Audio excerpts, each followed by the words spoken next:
Hello everyone and welcome to my YouTube channel Medical Destination. So today we will discuss about endometrial cancer. Endometrial cancer ये woman को होता है okay और ये most of the post menopause में दिखाई देता है।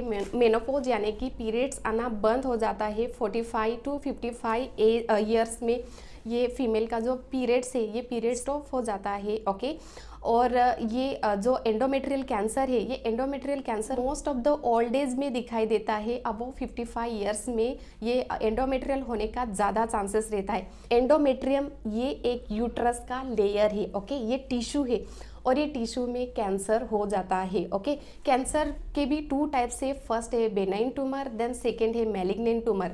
बेनाइन ट्यूमर एक ही जगह पर ग्रोथ होता है, स्प्रेड नहीं होता है और ये हम लोग सर्जरी करके रिमूव कर सकते हैं। बट जो मैलिग्नेंट ट्यूमर है ये मैलिग्नेंट ट्यूमर स्प्रेड होता है। हमारे शरीर में जो लिम्फ नोड्स है ये लिम्फ नोड्स थ्रू हमारे पूरे बॉडी को ये मैलिग्नेंट कैंसर स्प्रेड होता है। अगर मैलिग्नेंट कैंसर रहेगा तो ये मैलिग्नेंट कैंसर रैपिडली स्प्रेड हो जाता है और ये जल्दी क्यूर नहीं होता है। यूट्रस में जो एंडोमेट्रियम है ये लेयर है ओके, ये लेयर में बेबी ग्रोथ हो जाता है। तो फीमेल प्रेग्नेंट हो जाती है यानी कि बेबी को कंसीव करती है, तभी ये जो एंडोमेट्रियम है ये एंडोमेट्रियम थिकनेस हो जाता है, कुशनिंग हो जाते हैं और इसी जगह पर ये बेबी ग्रोथ हो जाता है। तो आज हम लोग इस वीडियो में डिस्कस करने वाले हैं कि एंडोमेट्रियल कैंसर क्या है, देन इसके कॉजेस क्या है, कॉजेस यानी कि कारण क्या है, देन इसके रिस्क फैक्टर्स क्या है ओके, देन इसके सिम्टम्स क्या है, सिम्टम्स यानी कि लक्षण क्या है, इसके डायग्नोसिस क्या है, ट्रीटमेंट क्या है, इसकी पूरी जानकारी आज मैं इस वीडियो में देने वाली हूँ। तो ये वीडियो एंड तक जरूर देखना, आज का टॉपिक बहुत इंपॉर्टेंट है endometrial cancer. Endometrial cancer start करने से पहले हम लोग फीमेल रिप्रोडक्टिव सिस्टम की एनाटॉमी देखेंगे। जैसे कि आप लोग पिक्चर में देख रहे हैं, वजाइना है, then external os of cervix है, ओएस यानी कि ओपनिंग, ओवरी है, ब्रॉड लिगामेंट्स है, ovarian ligaments, then isthmus, fundus of uterus, uterus का जो ऊपरी पार्ट है उसको हम लोग फंडस बोलते हैं, then interstitial part of uterine tube है, then uterine tube, then ampulla है ओके, देन है इनफंडिबुलम विथ फिब्राई है, राउंड लिगामेंट्स है, बॉडी ऑफ यूट्रस है, देन सर्विक्स है। तो ये थी फीमेल रिप्रोडक्टिव सिस्टम की एनाटॉमी। अभी हम लोग यूट्रस के 3 लेयर्स डिस्कस करेंगे। जैसे कि आप लोग पिक्चर में देख रहे हैं, vagina, then external os of cervix, then cavity of cervix, internal os of cervix, then perimetrium.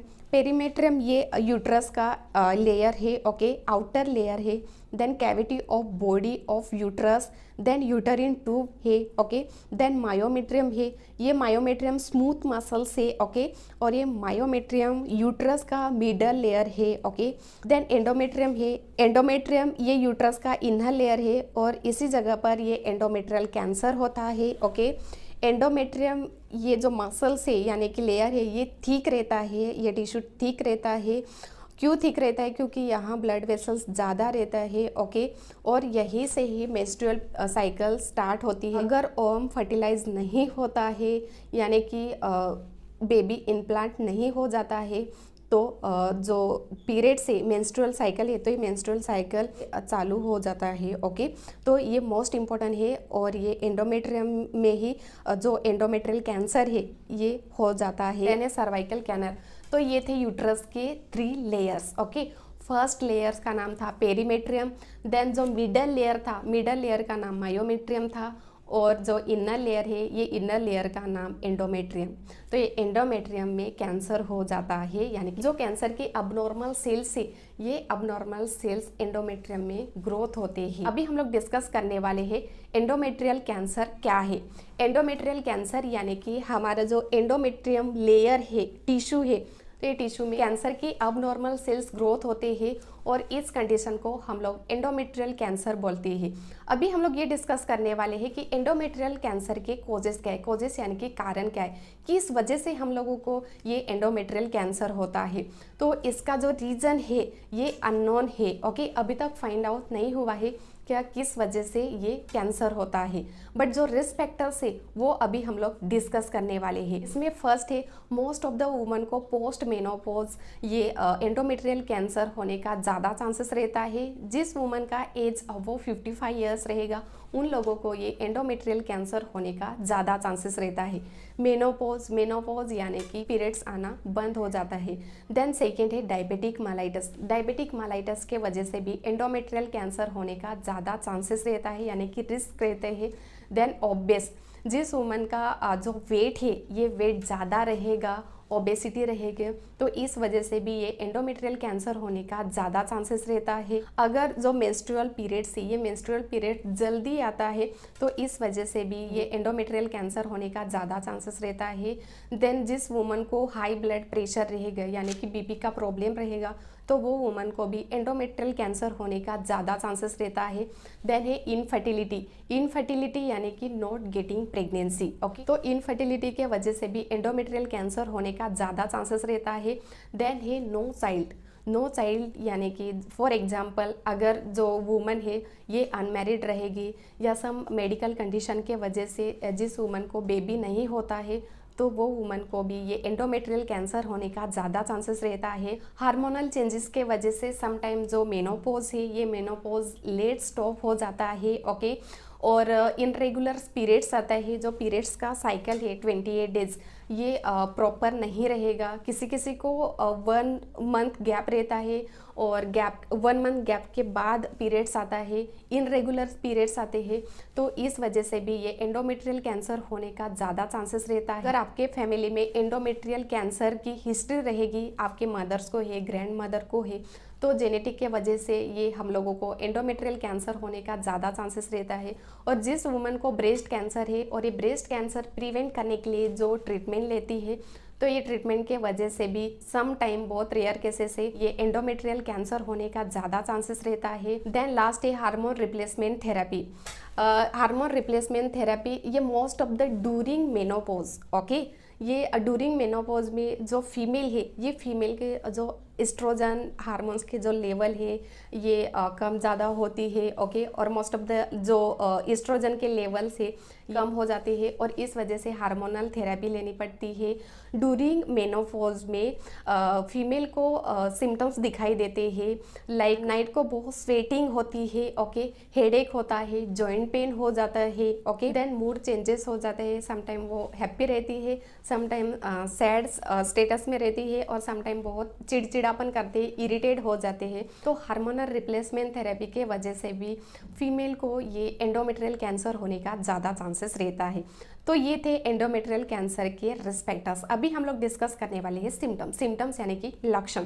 इसमें फर्स्ट है अबनॉर्मल वजाइनल ब्लीडिंग होती है। ओके, एंड वजाइनल डिस्चार्ज हो जाता है और ये डिस्चार्ज का जो कलर है ये पिंकिश रहता है, ब्राउनिश रहता है समटाइम्स, और ये बहुत थिक रहते हैं, वाटरी रहते हैं। ओके, और इसका फॉल स्मेल आता है। एंडोमेट्रियल कैंसर के वजह से यूरिन पास करने के लिए बहुत प्रॉब्लम होता है, यानी कि जब भी यूरिन पास करते हैं तो बहुत पेन होता है, यूट्रस इनलार्ज हो जाता है, यूट्रस का जो शेप है ये शेप बड़ा हो जाता है एंडोमेट्रियल कैंसर के वजह से।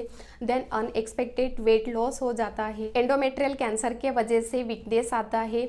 देन लोअर एब्डोमिनल पेन होता है। ओके, और ये most of the back side और लेग में ज़्यादा पेन होता है। बैक साइड पेन और लेग में पेन क्यों होता है? क्योंकि ये कैंसर के अबनॉर्मल सेल से ये अबनॉर्मल सेल स्प्रेड हो जाते हैं। इस वजह से जिस वुमन को ये एंडोमेट्रियल कैंसर रहेगा तो वो वुमन को लोअर एब्डोमिनल पेन ज़्यादा होता है, बैक पेन और लेग पेन भी होता है। अगर आप लोगों को ऐसे सिम्टम्स दिखाई देते हैं तो इमीडिएटली डॉक्टर के पास जाके दिखाना बहुत ज़रूरी है। अभी हम लोग डिस्कस करने वाले हैं डायग्नोसिस में फर्स्ट है हिस्ट्री। डॉक्टर पेशेंट की पूरी हिस्ट्री लेते हैं। आपकी फैमिली हिस्ट्री है क्या, यानी कि आपके फैमिली में किसी को एंडोमेट्रियल कैंसर की हिस्ट्री है क्या, या ब्रेस्ट कैंसर की हिस्ट्री है क्या, आपका जो पीरियड्स है ये इनरेगुलर है क्या, या आपको इनफर्टिलिटी है क्या, और आपको जो अबनॉर्मल वजाइनल ब्लीडिंग होती है ये कितना दिन से होती है, देन वजाइनल डिस्चार्ज है ये कितना दिन से होता है, ये अच्छे से डॉक्टर हिस्ट्री लेते हैं। देन फिजिकल एग्जामिनेशन करते हैं। फिजिकल एग्जामिनेशन में पेल्विक एग्जामिन करते हैं और इसमें पैप स्मेयर लेते हैं। ओके, और ये लैब में सेंड करते हैं। क्यों सेंड करते हैं? क्योंकि पेल्विक में कुछ इन्फेक्शन है क्या या कैंसर के सेल्स है क्या, ये फाइंड आउट करने के लिए डॉक्टर पेल्विक पैप स्मेयर भी लेते हैं। देन ब्लड टेस्ट करते हैं। ब्लड टेस्ट में CA 125 मार्कर टेस्ट करते हैं, यूरिन टेस्ट करते हैं और वजाइनल अल्ट्रासाउंड करते हैं, ज़रूरत पड़ती तो MRI भी एडवाइस करते हैं और CT स्कैन भी एडवाइस करते हैं। और एक मोस्ट इम्पॉर्टेंट प्रोसीजर है वो है DNC यानी कि डायलिटेशन एंड क्यूरेटिव्स। ये प्रोसीजर OT में करते हैं, ओके, क्योंकि ये एक स्टेराइल प्रोसीजर है। इसमें डॉक्टर क्या करते हैं, क्यूरेटिव्स, ये एक इंस्ट्रूमेंट आता है हमारे जो यूट्रस है, ये यूट्रस में अबनॉर्मल सेल्स है क्या या इन्फेक्शन है क्या, ये डॉक्टर चेक करते हैं। और क्यूरेटिव से जो यूट्रस है ये यूट्रस क्लीन करते हैं और यूट्रस का एक स्मॉल सैंपल लेते हैं यानी कि बायोप्सी करते हैं और ये लैब में सेंड करते हैं। क्यों सेंड करते हैं, तो प्रॉपर डायग्नोसिस फाइंड आउट करने के लिए डॉक्टर बायोप्सी भी करते हैं। अकॉर्डिंग टू पेशेंट कंडीशन वो पेशेंट को डॉक्टर इन्वेस्टिगेशन एडवाइस करते हैं। अभी लास्ट हम लोग डिस्कस करने वाले हैं ट्रीटमेंट में most of the doctor surgery advice करते हैं। क्यों सर्जरी एडवाइस करते हैं, क्योंकि एंडोमेट्रियल जो कैंसर है ये एंडोमेट्रियल कैंसर दूसरे ऑर्गन्स को स्प्रेड नहीं होना चाहिए, इस वजह से डॉक्टर हिस्टेरेक्टोमी करते।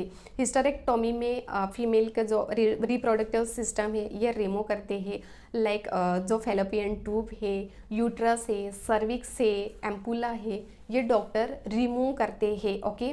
क्यों रिमूव करते हैं, क्योंकि एंडोमेट्रियल जो कैंसर है एक अबनॉर्मल कैंसर के सेल्स दूसरे ऑर्गन्स को स्प्रेड नहीं होना चाहिए, इस वजह से डॉक्टर हिस्टेरेक्टोमी एडवाइस करते हैं। रेडिएशन थेरेपी स्टार्ट करते हैं और कीमोथेरेपी भी स्टार्ट करते हैं। According to patient condition wise वो पेशेंट को डॉक्टर ट्रीटमेंट स्टार्ट करते। तो ये था आज का छोटा सा टॉपिक एंडोमेट्रियल कैंसर। अगर आप लोगों को ये आज की जानकारी अच्छी लगी तो ये मेरा वीडियो शेयर करो, लाइक करो और सब्सक्राइब करना मत भूलो। Thank you.